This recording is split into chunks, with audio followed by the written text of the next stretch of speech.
Olá, boa tarde a todos. Espero que se encontrem bem. E então, como o Eduardo estava a dizer, desta vez vamos abandonar um bocado os mitos gregos e vou procurar dar a conhecer um bocadinho sobre um personagem que é de grande importância na tradição persa, mas cujo conhecimento sobre ele não é assim tanto no mundo ocidental, e que é precisamente a personagem de Rostam. Eu vou passar aqui uma projeção para ir acompanhando à medida que eu for falando. Pronto. Então, em relação à personagem de Rostam, digamos que ele é considerado provavelmente como o maior herói da Pérsia pré-islâmica. Eu ponho aqui Pérsia pré-islâmica porque durante muito tempo a Pérsia foi um reino independente e depois, com a conquista islâmica, tornou-se parte desse Império Islâmico. E, portanto, nesse período pré-islâmico, esta figura elevava-se como um grande exemplo de heroísmo, de lealdade, de dedicação e de espírito de sacrifício. Ele não fica, digamos, nada a dever a outros heróis que são muito mais conhecidos aqui no mundo ocidental. Tal como o Eduardo estava a referir há bocado, personagens como Hércules, Ulisses ou mesmo Thor, da mitologia nórdica, são muito falados no Ocidente, mas a personagem de Rostam consegue atingir uma magnitude similar à deles.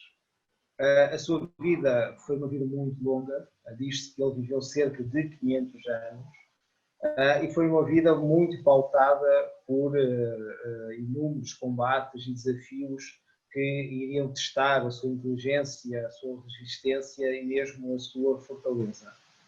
Nesses combates ele não vai defrontar somente seres humanos, vai defrontar também dragões e demónios e, portanto, acaba por se elevar como um grande campeão do reino persa, e diz-se que o período de vida em que ele viveu tornou-o como um herói de pelo menos 5 monarcas persas.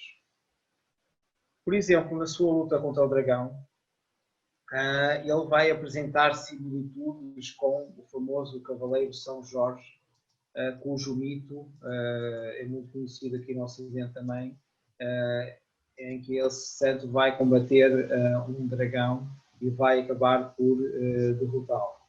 Outro elemento que Rostam vai ter com este referido santo é o facto de ter como companheiro fiel um leal e corajoso cavalo que o vai acompanhar para todo lado e ajudá-lo mesmo em circunstâncias muito difíceis. Outro paralelismo, neste caso com Hércules, é o facto de Rostam ter que passar por diversas provas que, no fundo, vão colocá-lo diante das suas próprias limitações, não é? Tal como Hércules vai ter que achar diversas soluções para ultrapassar os problemas com que ele se vai deparar, e por isso ele vai trabalhar muito a sua capacidade de discernimento, a sua força e mesmo a sua bravura. No entanto, ele não é, digamos, uma cópia desses outros heróis que eu estou a referir. Nele existem características também que são próprias. O elemento que há que ressaltar é o facto de nele existir um certo desprezo pelos limites e pelas fronteiras, simbolicamente falando. Porque isso, digamos, que reflete na sua ânsia por sobressair. É uma necessidade que ele tem, mas que o vai colocar muito próximo da linha limite entre o sucesso e o fracasso. Portanto, ele não é um personagem que queira viver no conforto, dentro do mundo conhecido e não sair, digamos, dessa zona de conforto. Ele quer ir mais além, não é? Ele quer atingir a excelência. E quando se pretende atingir a excelência, tem que se correr certos riscos, não é? Só que ele vai mais além nessa busca pela excelência e não se contenta só com um risco calculado, muitas vezes coloca-se numa situação de risco tal que uma má decisão pode colocá-lo no lado do fracasso e não atingir o objetivo que ele pretende, não é? No fundo, é alguém que está a caminhar muito nesses limites. Outro elemento transversal também em relação a ele é o facto de, apesar de ele ser um servo do trono persa, ele é senhor de si próprio. E o que é que eu quero dizer com isto de ser o senhor de si próprio? O seu serviço, digamos, é total, é leal, não tem restrições, mas, no entanto, esse serviço é dado voluntariamente. Muitas vezes, quando se quer servir alguém, ou quando se quer estar ao serviço de alguém, serve-se não por uma vontade própria, mas porque algo me impele nisso. Muitas vezes é porque tenho medo de não estar a corresponder a uma exigência que me é feita, muitas vezes pode ser porque fica bem, muitas vezes pode ser porque isto me vai dar estatuto. Portanto, há toda uma série de razões que, no fundo, podem fazer com que eu possa estar ao serviço. Neste caso, o Rostam serve porque é aquilo que acredita que deve fazer e, portanto, o seu serviço é voluntário. No entanto, ele também tem uma feroz independência. Não é? Ele não está à disposição total de ninguém, nem mesmo do rei. Ele escolheu ser leal, mas também quer fazer as coisas um bocado à maneira dele. E, portanto, eu diria que um dos encantos que existe neste personagem reside nesta tensão que vai existir entre estas duas facetas, que é do serviço exaustivo ao trono persa, mas também a sua feroz independência. Não é? Ele tem que conseguir contrabalançar estes dois elementos. Aqui eu tenho uma imagem que é de um manuscrito do Shahnameh, que é o texto onde aparecem as aventuras de Rostam. Então aqui vemos Rostam a puxar o Khakan, ou seja, o rei, o governante da China, e derrubando do seu elefante. Aqui o laço é uma das armas que ele vai utilizar muito, é uma das armas que é sua. Aqui mostra, digamos, que ele chegou a confins longínquos.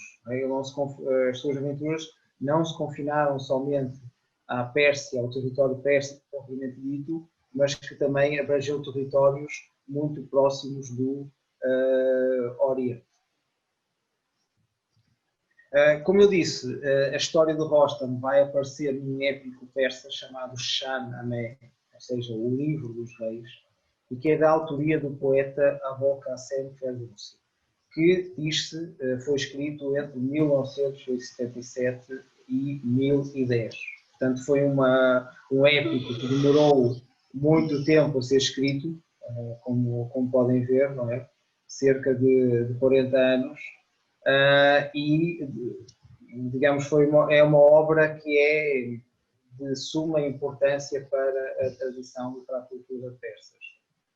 Este poema é um dos mais longos do mundo, consiste em cerca de 50.000 dísticos, são versos de 2 linhas, e em 2010, digamos, foi a comemoração do milénio que se cumpriu sobre a publicação dessa obra, que no fundo acaba por ser universal. Nesta longa narrativa, o que é que o poeta procurou fazer foi relatar o passado místico e heroico e histórico do Império Persa, desde a criação do mundo até à conquista islâmica que acabou por ocorrer no século VII.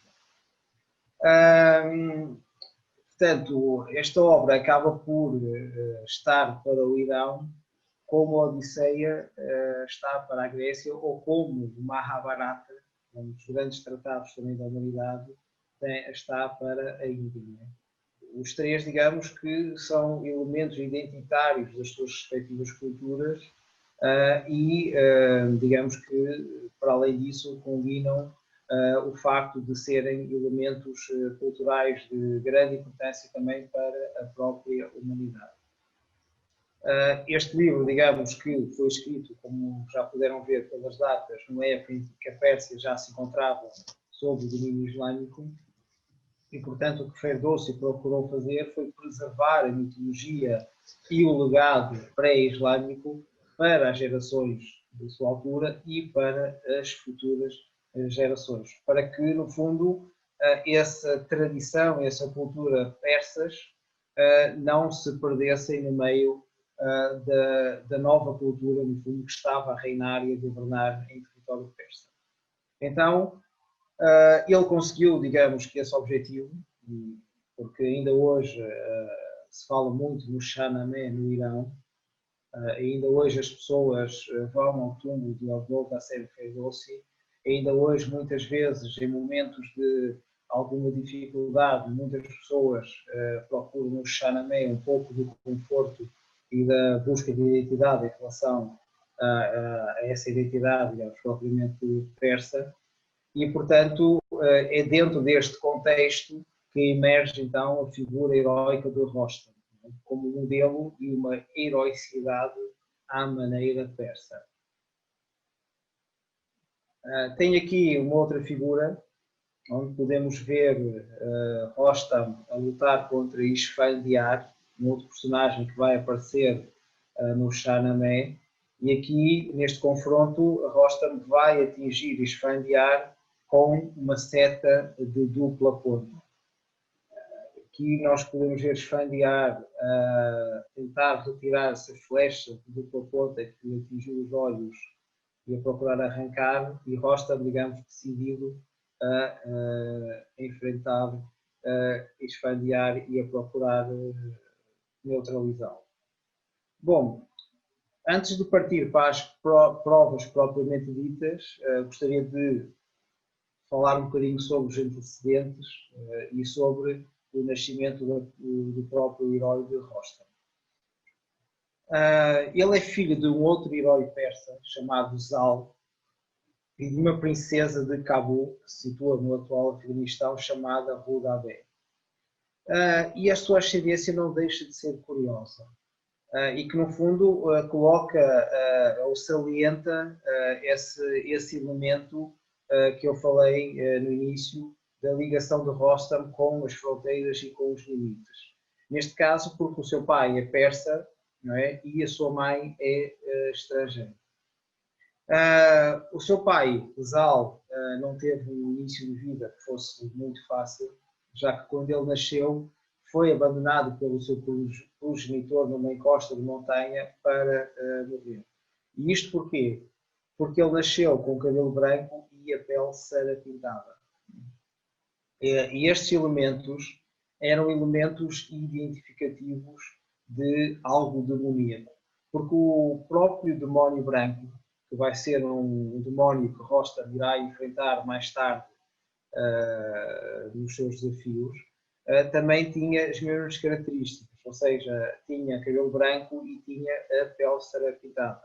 E então, ao ver isto, Sam, que era o pai de Zal, abandonou-o porque, para ele, o seu filho provavelmente seria o demónio. No entanto, o bebê acabou por não falecer, porque houve uma ave mágica, o Simorgh, uma espécie de fênix da tradição persa, que o protegeu e que o criou até à idade adulta. Então, chegada a essa idade adulta, esta ave concedeu a Zal 3 penas que poderiam ser usadas para convocar caso, digamos, fosse necessário. E então, através do seu pai, Rostam aqui acaba por ter acesso a poderes mágicos. Não é? Então, essa ligação também nas fronteiras que existem entre Rostam com o mundo mágico. Esta imagem aqui mostra-nos a ave mítica Simorg, estão a ver aqui, com este corpo azul, aqui neste caso a carregar dois animais para alimentar os seus filhotes, mas também Zal, que aparece aqui com o cabelo branco.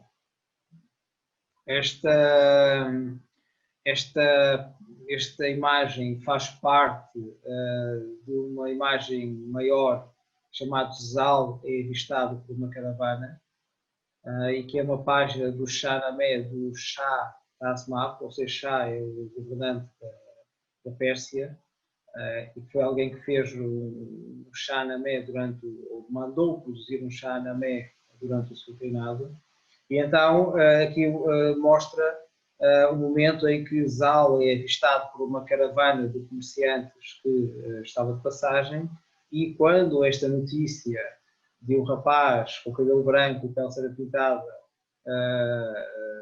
estar a viver num ninho, chega ao reino de Sam, que é o seu pai, e este, arrependido por ter abandonado este bebê criança, vai de encontro a Zal e então acaba por resgatá-lo. A ligação com a magia e com os demónios de Rostam vai prosseguir com a sua mãe, Rudabeh, já que esta também acaba por ser descendente de um demónio. Ela é filha de Mehrab, que era o rei do reino onde ela nasceu, e como antecessor longínquo, este Mehrab tinha como o seu tetravô, se não estou em erro, o rei demónio chamado Zahak. E tinha sido precisamente das garras deste rei demónio que um dos reis míticos da Pérsia, Feiraidun, tinha libertado o território persa. Então, nós temos aqui um pai que tinha uma aparência demoníaca, temos uma mãe que tinha como antecedente um demónio. E, portanto, este amor também não foi uma coisa muito fácil, não é? Porque o próprio rei não via com bons olhos que um dos seus campeões, Zal, neste caso, se casasse com alguém que tinha antecedentes demoníacos. O certo é que o casamento acabou por ocorrer e então Rostam acaba por nascer. O parto de Rostam não foi algo fácil, porque se diz que o trabalho de parto foi muito difícil e que quando Rudabeh se encontrava na fase final da gravidez, que a sua pele se tinha tornado amarelada como açafrão, ou seja, tinha se tornado muito pálida, e que ela se sentia muito incomodada e sentia um peso enorme dentro dela. Sentia como se pedras tivessem sido enfiadas no seu interior. E no momento em que era necessário dar à luz, ela não conseguia. Então, neste cenário de sofrimento, Zal lembrou-se das penas que o Simorg lhe tinha dado. Então ele pede um braseiro, acende um fogo, queima um pouco de uma das penas e convoca a ave que prontamente surge. E o Simorg, ao aparecer, vai questionar Zal sobre a razão de tanta agitação. Porque é que aquilo estava a acontecer? Porque é que as pessoas estavam tão agitadas? E depois, com as suas palavras, vai acalmar os presentes.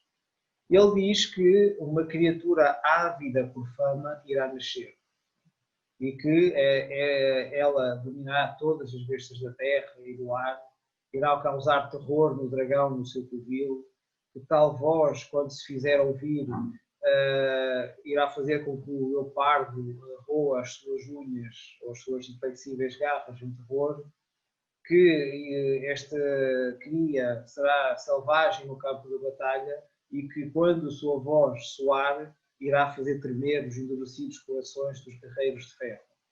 E então, no fundo, aqui o Simorg vai apresentar alguns dos elementos que serão muito vincados em Rostam.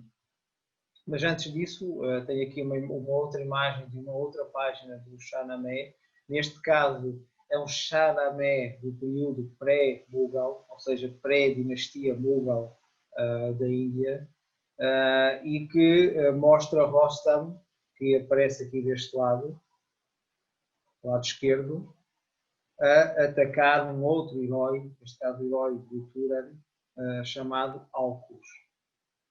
E aqui de destacar, digamos, a figura dos heróis e dos seus acompanhantes, que aparece bem maior do que outras figuras que neste caso representam o exército de ambos. Não é?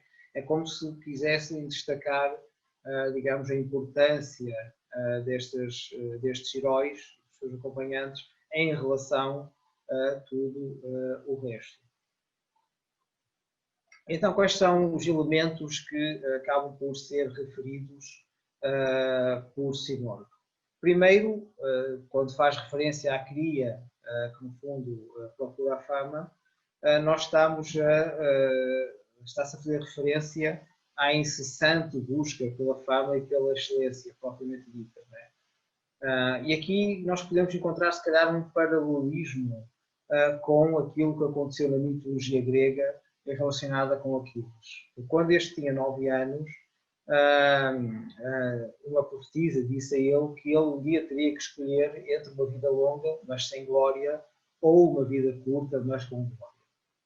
E, como é óbvio, e todos nós já sabemos, Aquiles preferiu a segunda opção. Porque, no fundo, o herói não é aquele que procura uma vida confortável, não é uma pessoa que queira acumular bens materiais. Ele quer, digamos, aventura, quer ter a possibilidade de superar as suas limitações, quer, digamos, viver no risco, não é? Quer, digamos, fazer com que aquilo que de melhor existe nele próprio se possa sobressair em relação àqueles elementos intuitivos da manifestação das suas virtudes e, em último caso, da manifestação da sua própria alma. Se nós recolhermos um bocado aquilo que era referido em algumas tradições, de que no ser humano coexistiam o corpo e a alma, eu diria que estes heróis procuram dar primazia à vida da alma, que se alimenta de desafios, do que dar primazia à vida do corpo, que no fundo a única coisa que quer é o conforto e o prazer sensorial. Outro dos elementos referidos tem a ver com a sua grande força e poder e a capacidade de atemorizar e de dominar todas as bestas da natureza. E nenhuma figura temível como o dragão iria escapar a esse terror. E, portanto, aqui mostra como é que Rostam iria possuir uma ferocidade tal que seria comparável a de qualquer animal. E que mesmo criaturas míticas, como dragões, não iriam escapar a esse temor perante a figura de Rostam. Isso depois iria refletir-se, obviamente, no campo de batalha, onde o seu nome, ao ser soado, iria fazer com que mesmo aqueles guerreiros mais temíveis, aqueles guerreiros que, no fundo, já enfrentaram muitas coisas, ficassem indiferentes ao nome da figura de Rostam. Logo de seguida, então, a ave deu as indicações sobre como é que deveria ser o parto e então Rostam acaba por nascer. Passamos então para uma análise daquilo que vão ser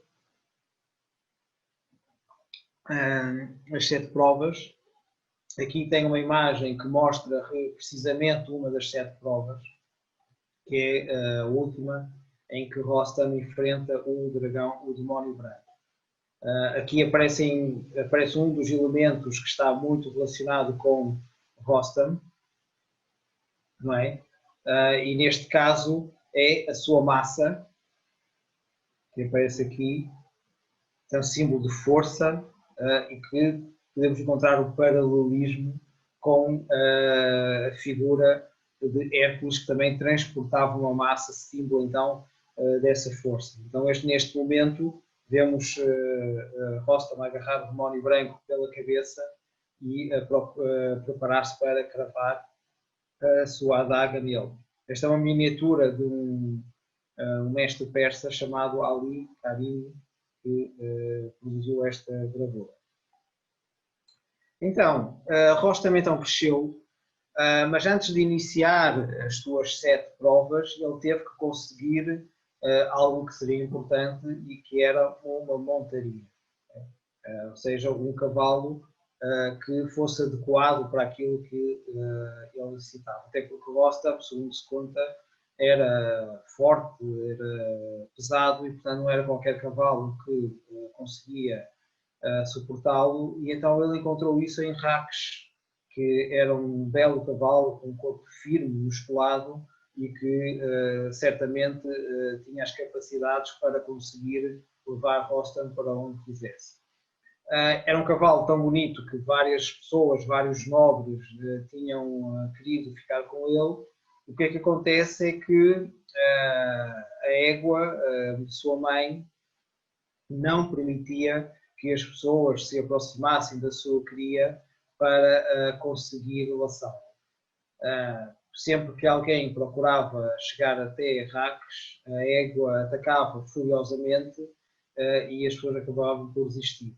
Neste caso, com Rostam, ele apresenta-se no campo, na pradaria, onde Raques costumava estar com a sua mãe e com o resto da manada, e quando a égua vê Rostam aproximar-se, investe contra ele. Só que Rostam ruge como um leão e fala de tal maneira que o animal acaba por cambalear e recua para junto dos outros cavalos. E é assim que Rostam consegue laçar Raques e acaba por conseguir, digamos, a sua primeira conquista, que foi aquele que iria ser o seu fiel companheiro e com quem iria viver as maiores aventuras.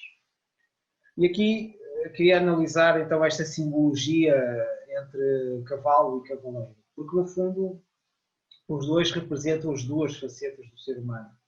O cavaleiro, o ser espiritual, o cavalo, os elementos psicofísicos.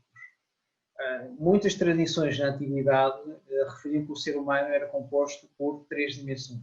Não é? Uma dimensão espiritual, uma psíquica e outra física. A dimensão espiritual, no fundo, seria a parte perene, aquela parte real que, no fundo, existe em cada ser humano. Seria o espírito, que, no fundo, jazia por detrás de uma máscara que era formada pelas dimensões psicológica e física. A dimensão física é fácil de perceber, não é? É o nosso corpo, é aquilo que nós tocamos diariamente. A dimensão psíquica é a sede das nossas emoções e dos nossos pensamentos. E por trás disso tudo, então, é que existe essa parte, essa dimensão espiritual. E, no fundo, aqui podemos ver estes elementos como aquelas matrioscas russas, aquelas bonecas que têm outras, ao abrirmos temos outras bonecas no interior. Então o espírito seria a boneca que está no interior de tudo, não é? É a última coisa a ser vista. Então o cavaleiro representa esse espírito que no fundo tem que controlar as outras duas dimensões.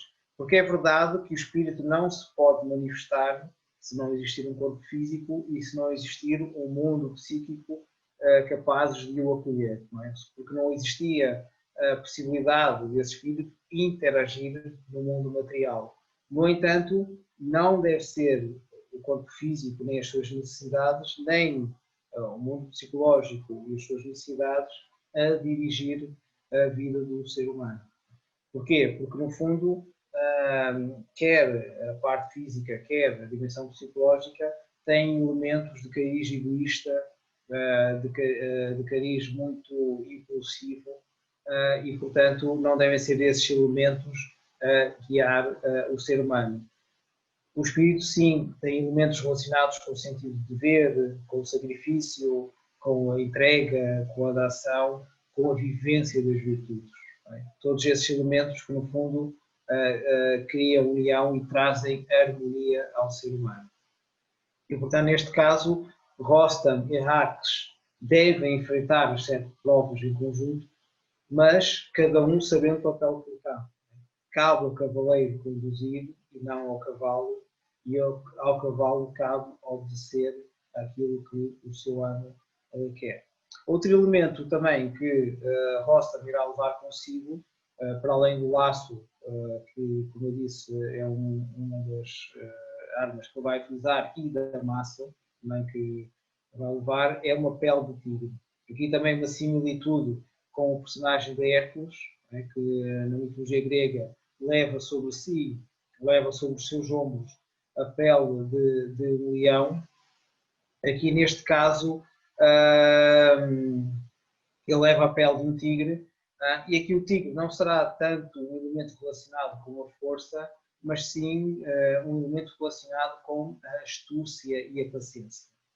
Porque o tigre, ao caçar, é um animal muito paciente e, para além disso, é um animal que consegue dissimular-se no meio da vegetação, portanto, consegue ludibriar a sua caça e consegue aguardar pacientemente até ao momento propício para atacar. E, no fundo, simboliza um bocado aquilo que Rostam deve ter. Ou seja, ele fisicamente era alguém muito forte, em termos de habilidades marciais, é alguém que também era quase inexpugnável, mas, no entanto, ele também deveria saber pensar na estratégia a seguir e também devia ser paciente e saber esperar pelos momentos adequados para fazer as provas. E então, como é que surgem as 7 provas? As 7 provas surgem quando o rei Cavos, que era o governante da Pérsia na altura, e o seu exército são capturados por demónios comandados pelo demónio. Então esse rei é capturado, é mantido prisioneiro, ele é cegado pela magia do demónio branco, e quando esta mensagem chega a Zal, este convoca Rostam e diz que o destino o tinha criado para este dia e, portanto, que ele devia partir para conseguir resgatar o rei e o exército. Então, a primeira prova. Esta primeira prova vai consistir num combate com o leão. Aqui tem a imagem do combate que vai ocorrer. Este combate não vai ser feito por Rostam, mas sim pelo seu cavalo, Raques, e que vai acabar por confrontar-se com esta besta. Então Rostam parte de Sistan, que era a cidade onde ele se encontrava, com o espírito elevado, estava entusiasmado com a missão que lhe coube e a sua face, digamos, que rejubilava de alegria. Dia e noite, digamos, ele não se poupou esforços, galgou o máximo de terreno possível com a sua montaria, pouco descansou. Então, após muito tempo, resolveu fazer uma pausa para se alimentar e descansar. Depois de se terem alimentado, então Rostam vai-se aninhar perto da toca abandonada de leão.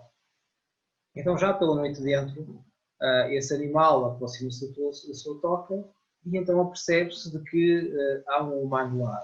E para ele, digamos que é uma oportunidade, não é? Ele não ia perder essa oportunidade de atacar aquele humano, de conseguir uma presa. Então aproxima-se convictamente, mas eis que surge entre ele e Rostam o cavalo de Rostam, Raques, a posicionar-se no meio. E em vez de se amedrontar e afastar-se, o cavalo enfrenta então o leão. Consegue derrotar esse leão, não só utilizando a força dos seus cascos, mas também mordendo no dorso e acabando então por matar o leão. Quando no dia seguinte Rostam acorda, fica espantado pelo que vê, afirma que Raques realmente é um cavalo inteligente, mas que ele deveria ter cuidado, porque no fundo Raques é importante para aquilo que o Rostam necessita. O Rostam precisa chegar a uma distância muito grande e que, se ele ficasse ferido, então o Rostam teria que caminhar.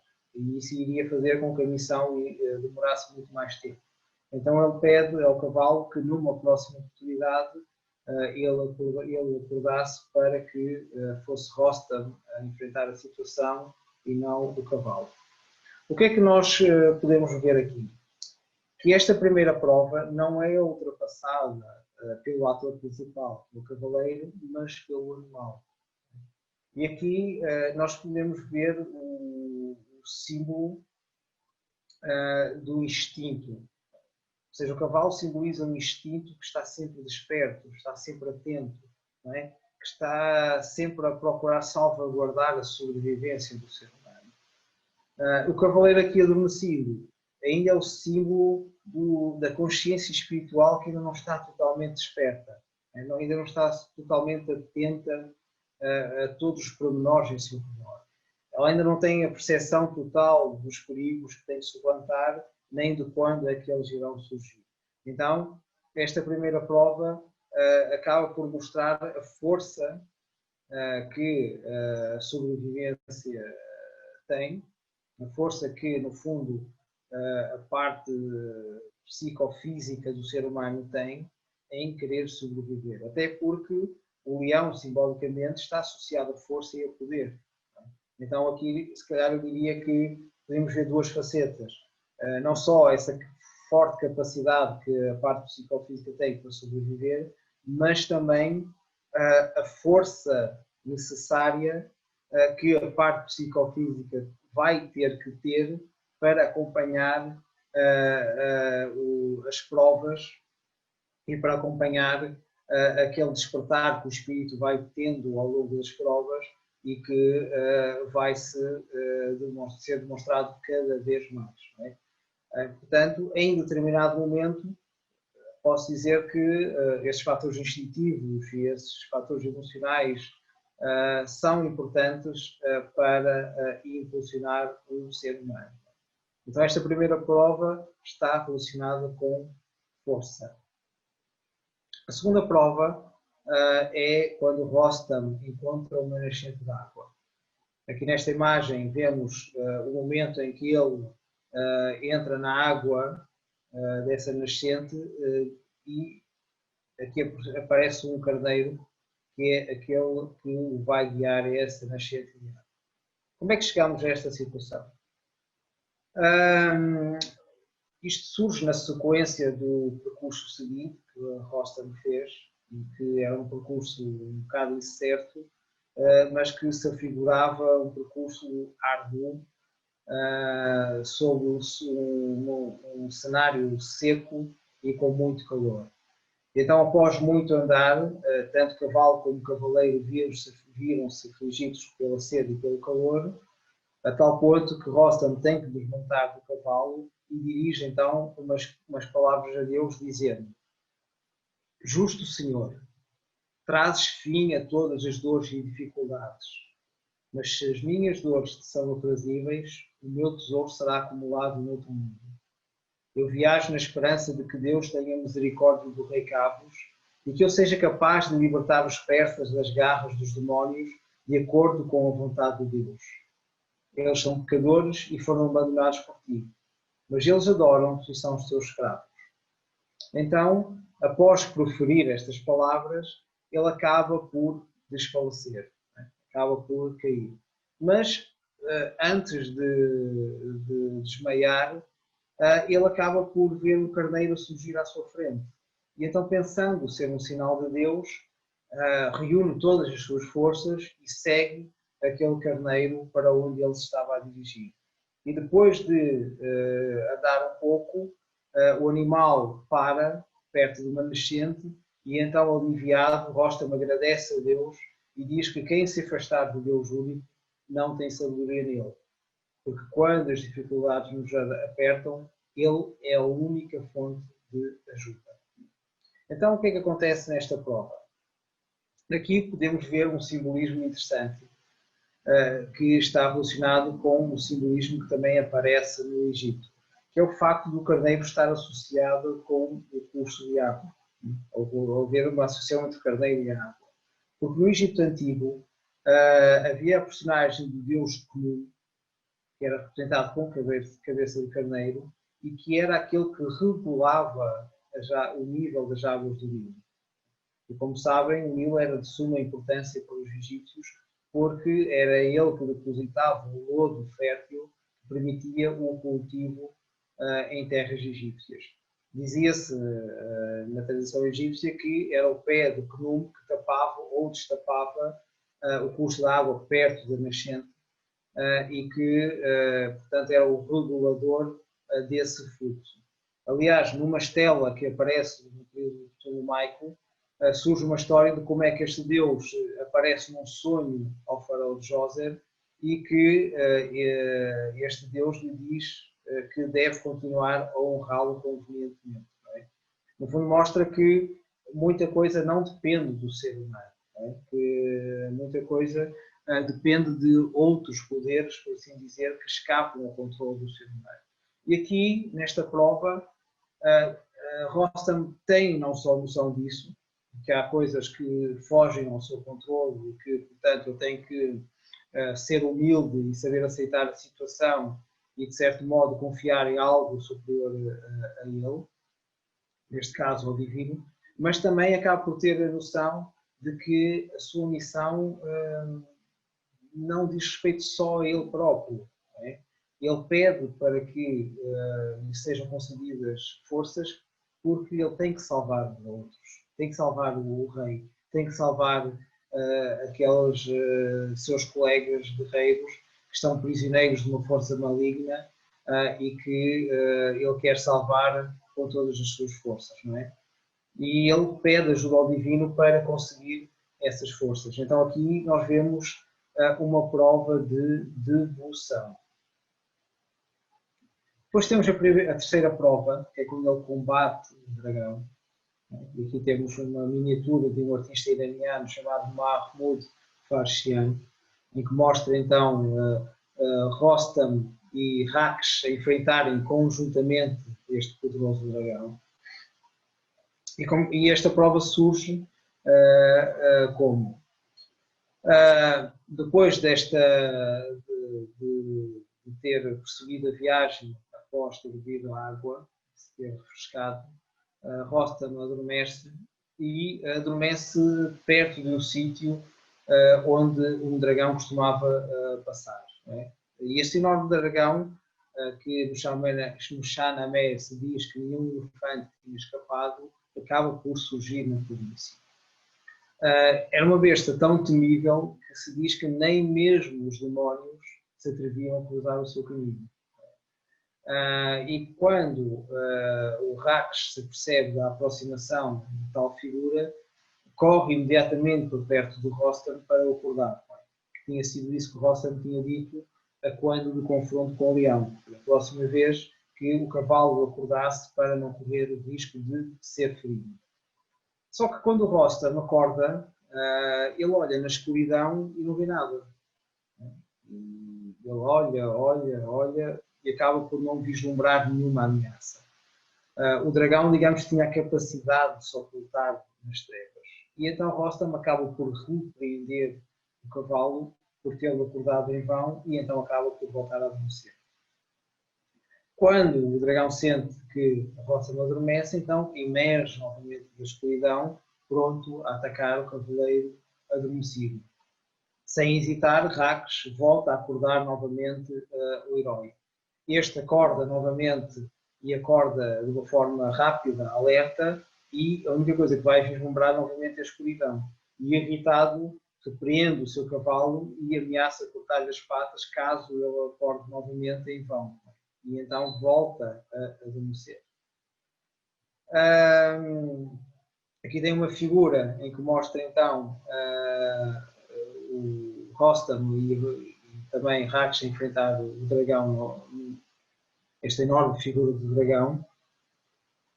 Podem ver aqui o momento em que o cavalo morde o dorso do dragão enquanto Rostam se prepara para cortar a sua cabeça. Aqui a figura escura do corpo do dragão, que é algo que é comum a muitas civilizações onde aparece o mito do dragão, que surge com um corpo enorme, disforme e com um corpo, uma pele muito escura. Aqui as línguas de fogo, também que estão muito associadas ao dragão. que aparece ou a cuspir fogo ou então envolto em nuvens de fogo. E então, de forma mais ameaçadora, este dragão acaba por surgir. Então as chamas já começam a sair da sua boca e o dragão continua a aproximar-se cada vez mais de Rostam. E desta vez, digamos que Raksh hesita. Ele foi ameaçado por Rostam, teme a sua fúria, mas a sua grande lealdade para com o herói também impede de fugir. Então ele fica hesitante. E nessa agitação e nesse alvoroço, Rostam acaba por acordar e desta vez, devido a uma luz produzida por Deus, ele consegue ver a terrível ameaça. E então cavaleiro e cavalo acabam por enfrentar o dragão, que só é vencido quando Raksh consegue morder o dorso do dragão e, num movimento muito rápido, Rostam acaba por cortar a cabeça desse dragão. E aqui o que é que nós podemos ver em termos simbólicos? Que o dragão, no fundo, é a imagem do mal, né, das forças das trevas, que espreitam e estão dispostas a tudo para destruir com o fogo das paixões desencadeadas e do egocentrismo. Portanto, no fundo, o dragão é símbolo das emoções baixas, negativas, dos elementos mais egocêntricos que existem no ser humano, não é? Que, no fundo, procuram satisfazer somente as suas próprias necessidades. São elementos fraturantes, são elementos que não criam laços de união com os outros seres humanos. Não é? Esses laços de união só existem se obedecerem a elementos que beneficiem a nós próprios. Se não beneficiarem a nós próprios, não queremos saber dos outros. Não é? Então o dragão simboliza todos estes elementos negativos. Aqui nós podemos ver que o facto de Rostam não conseguir ver no escuro simboliza o facto de, enquanto a nossa consciência não estiver preparada, não estiver, digamos, treinada, enquanto a nossa consciência não estiver trabalhada, não conseguimos vislumbrar esse elemento negativo em nós, no nosso interior. Não é? Ou seja, esses elementos estão lá, mas para isso é necessário esforçar-se para os ver. Não é? É necessário não se contentar somente em ver o interior, o nosso interior, e dizer, pronto, eu sou isto, é aquilo que eu vejo, mas é necessário aprofundar, é necessário esforçar essa visão da consciência para conseguir vislumbrar mais. E o facto de ter existido aquela luz de Deus, no fundo é o símbolo da luz da inteligência. E aqui inteligência no sentido de capacidade de discernir, a capacidade de conseguir diferenciar aquilo que é bom daquilo que é mau, aquilo que é necessário daquilo que é desnecessário, aquilo que é real daquilo que é ilusório. Porque à medida que nós vamos desenvolvendo a nossa capacidade de perceber as coisas, de lidar com as circunstâncias ao nosso redor, de nos conhecermos a nós próprios, também vamos conseguindo desenvolver essa capacidade de selecionar aquilo que é útil daquilo que não é útil. Não é? Então a inteligência nasce dessa capacidade de pensar, de conhecer. E, portanto, esta seria a prova da inteligência. A quarta prova seria um confronto com uma bruxa. Esta imagem vê-se um bocado mal, um bocado desfocada, mas não tem outro melhor. Então é o momento em que Rostam acaba por laçar o seu laço de bruxa e acaba por matá-la. Então, após o confronto com o dragão, Rostam e Raksh caminham durante muito tempo e quando o sol começa a pôr-se no horizonte, ele avista uma paisagem muito aprazível, com árvores, plantas, com canais de água, e onde, perto de um dos ribeiros, vislumbrou um odre com vinho, com frango e pão. Então, este festim era de umas feiticeiras que estavam lá, mas que tinham fugido mal avistaram que ele estava a aproximar. Sem nada saber, ele dirige-se para o banquete, aproveita a ocasião e quando está a comer, uma das feiticeiras disfarça-se uma bela jovem e aproxima-se do herói. Então, vendo-a, ele fica satisfeito e agradece a Deus, quer pelo banquete, quer pela bela companhia que estava a ter. Mal profere o nome de Deus, afasta a rapariga muda e a sua pele torna-se escura. Então, rapidamente, Rostam age, consegue com o seu laço prendê-la e pergunta quem ela é. E a feiticeira mostra-se tal como ela é. Não é? Uma pessoa idosa, muito feia, bastante disforme, bastante enrugada. Então, vendo que era um ser mágico, demoníaco, Rostam acaba por matá-la utilizando a sua adaga. Então, esta prova aqui está relacionada com o apego ao mundo sensorial. Ou seja, toda aquela parte mais egocêntrica, mais, digamos, maligna que existe no ser humano já tinha sido deixada de lado com a eliminação do dragão, mas digamos que ainda continua a existir um certo apego a certas coisas, é? Uma certa busca por um certo conforto, neste caso sensorial. E portanto, aqui, quando Rostam encontra este jardim aprazível, ele podia abandonar-se àquilo, podia ficar lá muito tempo, poderia querer desfrutar daquele ambiente e a sua missão ficava esquecida. O certo é que ele não fez isso, não é? O certo é que ele mal se apercebe de que aquilo tudo era o cenário de uma bruxa, acaba por matá-la e acaba por ir embora. E aqui a bruxa, que aparece disfarçada de jovem, simboliza, no fundo, a ilusão de todo aquele cenário. Simboliza, muitas vezes, a ilusão que é o mundo sensorial que nos rodeia. Porque este mundo sensorial é uma coisa transitória. Não é? Não há nenhuma sensação que nós tenhamos no mundo sensorial que dure para sempre. Eu bebo um copo de vinho, essa sensação vai durar durante o tempo que eu estiver a tomar o copo de vinho. Eu faço uma massagem, eu recebo uma massagem, melhor dizendo, e aquilo vai desaparecer assim a partir do momento em que deixo de massajar. Não é? Portanto, todos estes elementos são transitórios. E, portanto, o ser humano não se deve apegar a eles. Pode desfrutar deles, Rostam neste caso desfrutou, mas mais importante do que isso seria prosseguir com a sua missão e ele não fica apegado a esse mundo. Né? Ele já tem desenvolvido em si um forte sentido de dever e prossegue na sua missão. Portanto, aqui surge a prova do desapego. A quinta prova acontece quando ele captura Olad, que é o campeão do demónio de Mazanderan. Aqui a imagem em que ele novamente utiliza o laço para capturar, digamos, este campeão. Ele então parte do Jardim das Feiticeiras, cavalga, ansioso por atingir o seu objetivo, e então atinge um local que nunca tinha visto a luz do sol. A noite cai e torna-se também tão escura que ele não consegue, digamos, ver a luz das estrelas nem da lua. Então o que é que ele faz? Ele solta as rédeas e deixa, digamos, Raksh seguir por sua conta.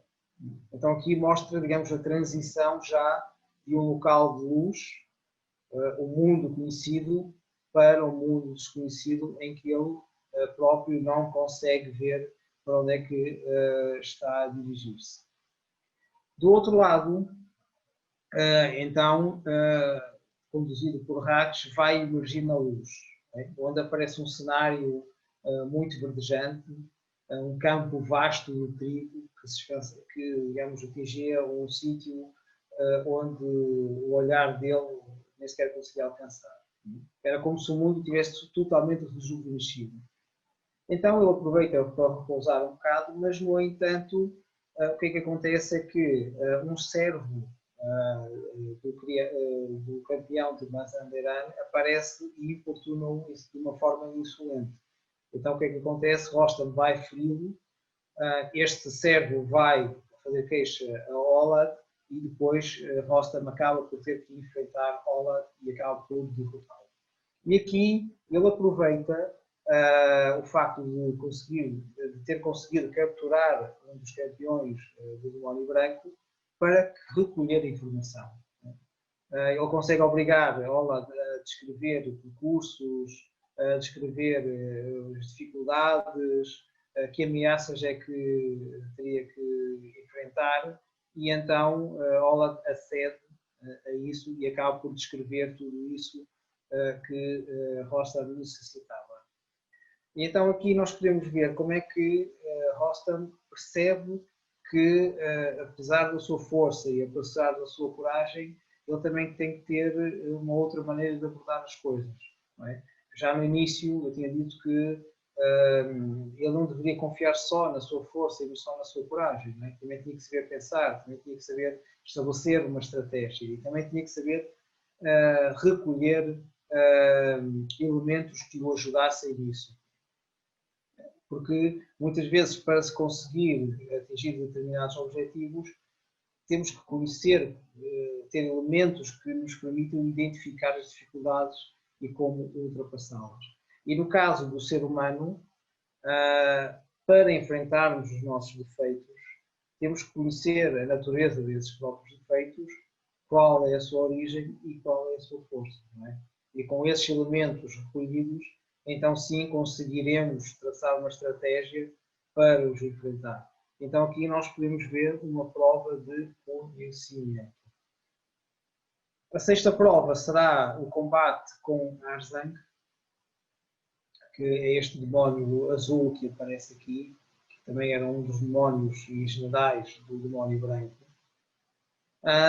E Rostam, depois de recolher aquela informação, não descansa e parte resolutamente para o próximo destino, que seria o Monte Ascruz, que era onde o rei tinha sido derrotado. E chegado ao local, depara-se com o exército inimigo, ou com um dos exércitos inimigos. Ele não hesita, derrota o campeão, o líder desse exército, e derrota e desbarata, digamos, todo aquele exército. Ele consegue fazer isso num ataque rápido e determinado e, brandindo o seu maço acima da sua cabeça, consegue fazer com que os demónios se encham de terror e acabem por desaparecer. Depois disso, ele vai se dirigir para onde o rei se encontrava prisioneiro. Os seus companheiros, como seria de esperar, recebem-no em glória, contentes por ver que ele tinha chegado até lá.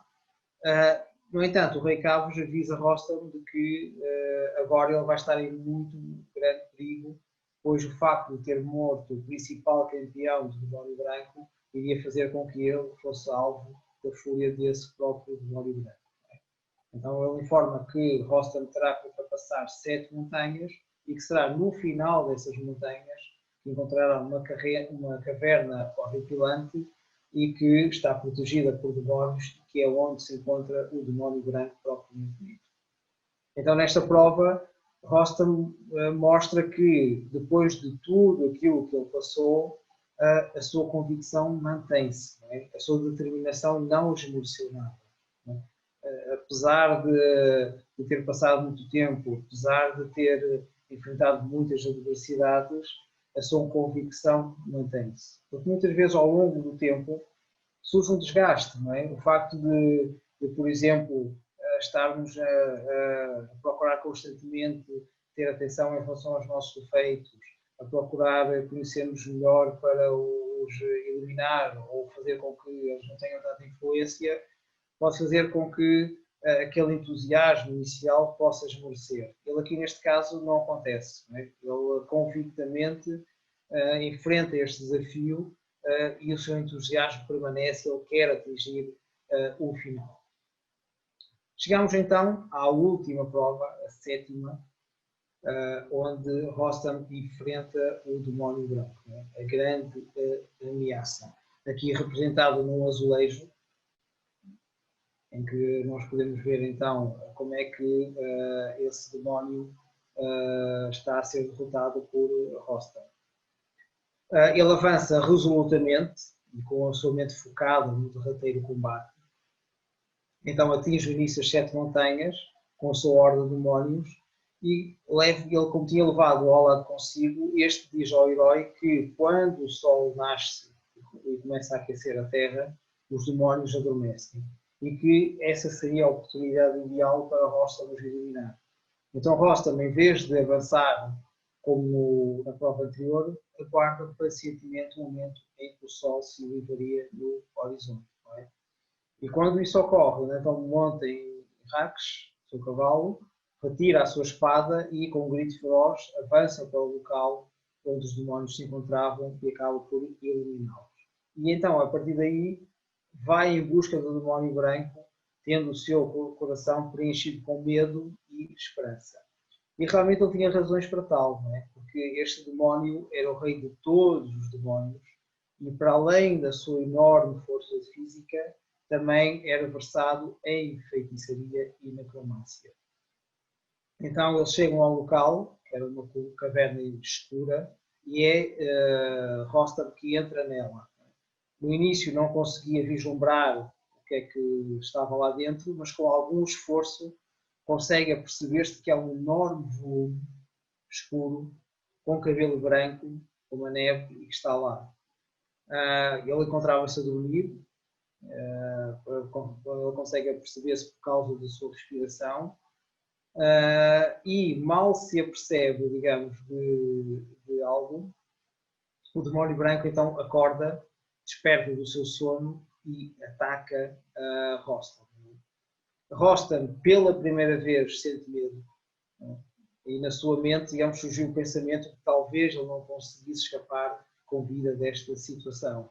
No entanto, não fugiu, juntou as forças todas que ele tinha e enfrentou o demónio, e ambos trocaram vários golpes selvagens e feriram-se de tal forma mutuamente que o solo sob os pés deles estava a transformar em lama devido ao sangue que jorrava para esse mesmo solo. Pensando para si, Rostam disse que se sobreviver a isto, viverei para sempre. Esta era a derradeira batalha, era a batalha que no fundo iria conceder a eternidade. Então, num movimento rápido, Rostam consegue agarrar o demónio pelo pescoço e cravar a sua adaga no corpo da criatura, matando-o. Ele então arranca o fígado e o coração do demónio e entrega o fígado então ao Olaf, que se encontrava fora da caverna. E depois, com o coração, vai para onde estava o rei Cavos e com o sangue do demónio acaba por conseguir restaurar a visão ao rei. Então, temos aqui esta imagem, onde, nesta miniatura, onde aparece Rostam na caverna, a enfrentar o demónio branco, ela está com a pele sarampitada. Aqui aparece com cornos. Então Rostam a procurar eliminar o demónio branco e é uma miniatura do Shahnameh. Aqui vê-se, digamos, o momento em que o Rostam consegue apunhalar a criatura. Então, aqui nós podemos constatar vários elementos. O primeiro, o facto de Rostam conter a sua impulsividade, e demonstrar que conseguiu desenvolver nele a capacidade de esperar. Saber esperar pelo momento adequado para atacar os seus adversários. Muitas vezes, quando estamos perto de atingir os nossos objetivos, quando vemos a meta à vista, apetece-nos acelerar e chegar logo à meta, não é? Muitas vezes isso pode ser contraproducente. Então, às vezes é preciso saber esperar pelo melhor momento para poder fazer isso, para poder acelerar. Então, ele soube esperar e conteve a impulsividade. Porque, no fundo, é o ser humano que tem que saber o momento adequado para encarar os seus defeitos. Não são os defeitos que devem marcar o encontro, digamos assim, e fazer isso. Tem que ser o ser humano a preparar-se, a fortalecer-se, a vincar cada vez mais as suas virtudes, a armar-se com essas virtudes e depois sim enfrentar então esses mesmos defeitos. Mas depois de tudo isto, depois de todo este percurso, ainda falta derrotar, digamos, o monstro, o grande monstro do egoísmo. Não é? Por trás de todos os defeitos está esse grande monstro do egoísmo, que no fundo comanda todos esses elementos menos positivos que existem no ser humano. E aqui eu gostaria de chamar a atenção para um pequeno pormenor, que é o facto de, desta vez, surgir uma inversão em relação aos episódios do Leão e do Dragão. Se recordam, no episódio do Leão, à noite, na escuridão, Rostam estava a dormir. No episódio do Dragão acontece a mesma coisa. Neste caso, é o adversário do Rostam que na escuridão está a dormir. Portanto, não é o herói que está adormecido, porque ele já desenvolveu a capacidade de ver no escuro. É o símbolo da consciência que já consegue vislumbrar na escuridão e já consegue, digamos, com esforço, vislumbrar aquilo que tem que enfrentar. Não deixa de ser muito diferente de um outro mito mais conhecido, de quando Teseu vai enfrentar o Minotauro no labirinto.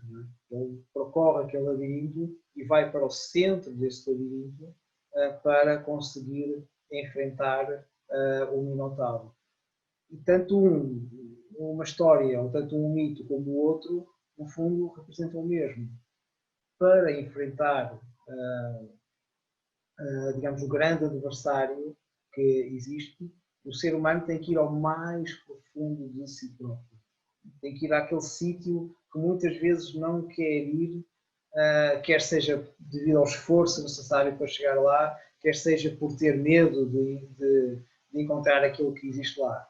E aqui recordo que Rostam, pela primeira vez, teve medo. Não é? Nas outras provas, ele não é referido o facto de ele ter medo, mas aqui ele teve medo. Teve medo daquilo que iria enfrentar, de que seria capaz de enfrentar isso. Não é? Que é o mesmo medo que nós temos, enquanto seres humanos, de será que sem isto eu vou ser o mesmo? Será que isto o que é que eu vou encontrar no interior de mim próprio? E que defeito tão grande será esse que existe e se serei capaz de enfrentar? Não é? Isso pode fazer vacilar, pode fazer com que essa determinação possa deixar de existir. Mas aqui ele deitou o medo para trás das costas. Não é? Ele procurou, digamos, não pensar nisso e avançou corajosamente para enfrentar esses elementos.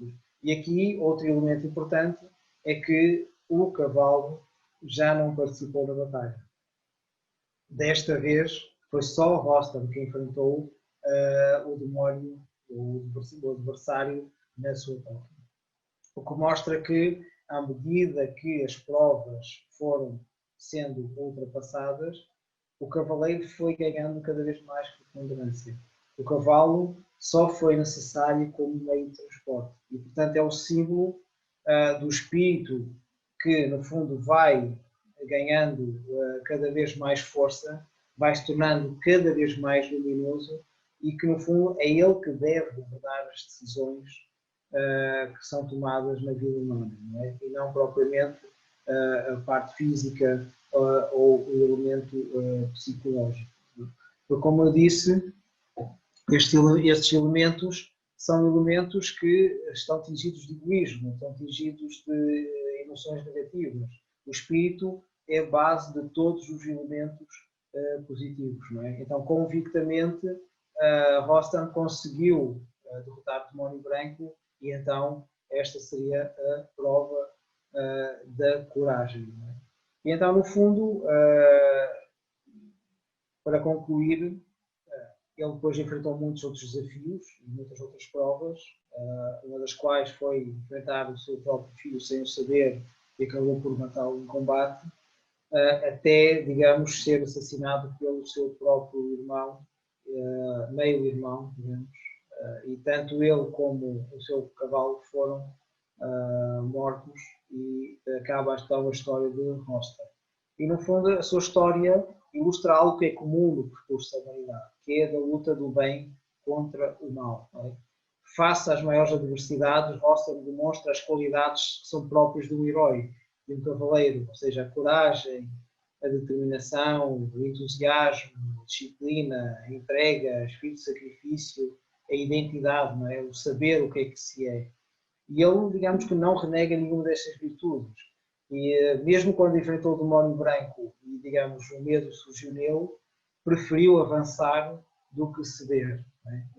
Agora que chegou o momento do confronto decisivo, não era agora que ele ia recuar. Não é? E, no fundo, é um exemplo daquilo que todos nós devemos procurar fazer, que é diante do medo, diante da adversidade, não retroceder, mas saber dar um passo adiante. Não é? No momento em que tivermos que enfrentar esta batalha decisiva, termos a capacidade de a enfrentar convenientemente e não termos medo daquilo que encontrarmos pela frente. Não é? O que estes mitos nos mostram, no fundo, é que há um determinado momento em que vamos ter que nos confrontar com nós próprios, por assim dizer, não é? Com aquele elemento que, no fundo, nós sempre, se calhar, procuramos ou nós sempre identificamos como sendo nós, mas que afinal percebemos que não somos nós, que é outra coisa. Não é? É como se fosse a nossa contraparte negativa. Então temos que ter essa capacidade de seguir em frente e não ter medo de dizer, afinal, o que é que surgirá depois disto. Não é? Depois de suplantar esse confronto, o que surgir irá surgir, não é? Mas aquilo que estes mitos nos mostram é que, no fundo, depois de derrotar essa parte negativa, surge aquilo que é de mais luminoso em nós próprios, não é? E Rostam, através da sua história, acaba por mostrar, então, esse exemplo e por isso quis trazer-vos este mito, porque mostra que mesmo num outro local como a Pérsia, num local cuja cultura não nos chega assim de uma forma tão intensa ou de uma forma tão divulgada aqui no Ocidente, como é que mesmo a Pérsia existe um mito que também demonstra a capacidade que o ser humano tem que ter para, no fundo, enfrentar os seus defeitos e atingir então essa dimensão superior nele próprio. Era isto que tinha para vos transmitir.